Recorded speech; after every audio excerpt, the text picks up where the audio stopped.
I bet that you have that one friend that always goes to parties or club at weekends, right?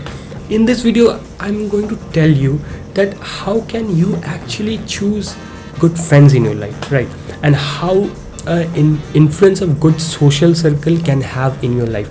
And this is not, I'm not saying any rocket science here.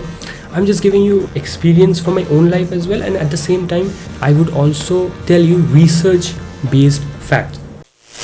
Ask yourself this question: when was the first time I consumed alcohol? In an influence of a friend, right? And it happens to all of us. We all have consumed alcohol in the influence of a friend or a social circle, and that's true. When was the first time you bunked classes? Of course, that is also from the influence of friends, right?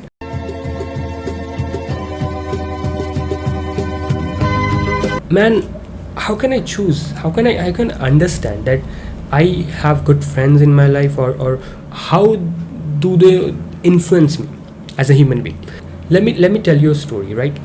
Suppose your friend is consuming a cigarette and you're watching that same friend, and you go school together, and you see that every day when he comes out for lunch he consumes a cigarette. For a split second you also think that, why don't I try cigarette myself? Okay, that my friend is also consuming it, let's try. This is the curiosity that comes when you are dealing or engaging yourself with a social circle. And just because your friend is also consuming a cigarette or alcohol, some way or the other, I don't care what kind of parents you have or what strict environment you have raised onto, but you will still have that certain urge to consume that thing too, which I mean alcohol or cigarette. So this is called as the mirror neuron system. I'm not confusing you by saying this term, mirror neuron system. It simply means that you as a person, I don't care how good you are, but if you are engaging yourself in a bad social group or bad friend circle, you will also start consuming their behavior, because as a human being, we are social creatures, right? And there is also a theory called as the social identity theory by Henry Tatchfield. I'm not getting deeper into that. In simple terms, a friend influences your behavior, and it doesn't matter how good you are, how good you are in studies, but when you are engaging yourself in a bad social circle, things will go south. Mirror neuron system, how it works: whenever you see someone and you see something new, like alcoholism, like consuming new flavors of cigarette, so you will also think for a split second, okay, let me try that too. And it's a normal response, because you are mirroring that human being, because you think that person, when I'm with that person, I feel safe.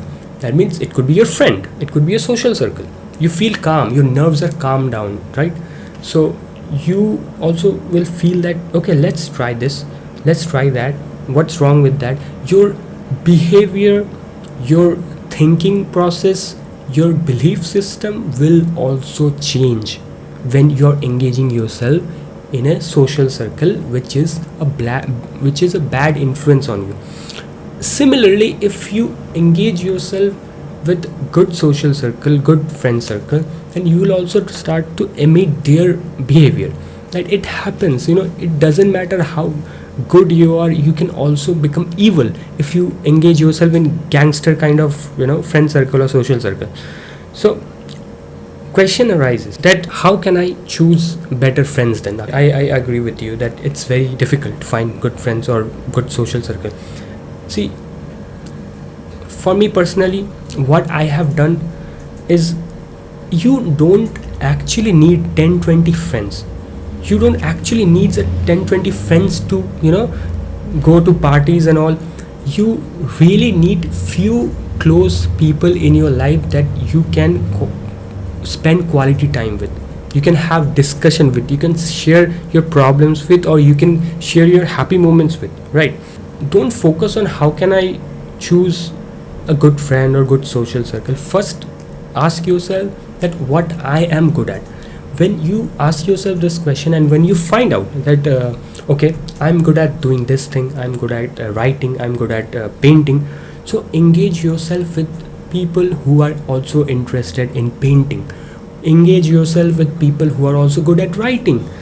Find social groups. There are a lot of social medias where you can find groups or Instagram pages where you can find people related to your hobby, related to your interest, reading, writing, jogging, I don't know, trekking, right?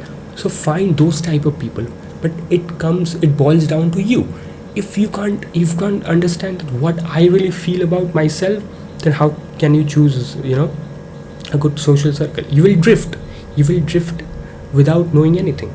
You will drift by the influence of your social circle if you don't first understand what you are or what type of person you are. If you know that I love doing these things, then engage yourself with people also doing those kind of things. And I'm not saying that avoid or hate other people. There is always a room for cultivation of new thoughts, but I'm not saying that. Please don't judge me saying that, Akash, you just told us to hate other people. You just told us that is are they bad who consumes alcohol or cigarette? No, I'm not saying that. I'm just saying that what is good for you, you have to understand that. And having a good social circle, if your goal is, if your ambitions or aspirations don't match with that social circle, then first you need to understand, right? So this is how a social circle or a friend circle influences your life. And if you don't choose a good friend circle or social circle, you will drift and you will never be able to find out what type of person is hidden inside of you. I hope this helps.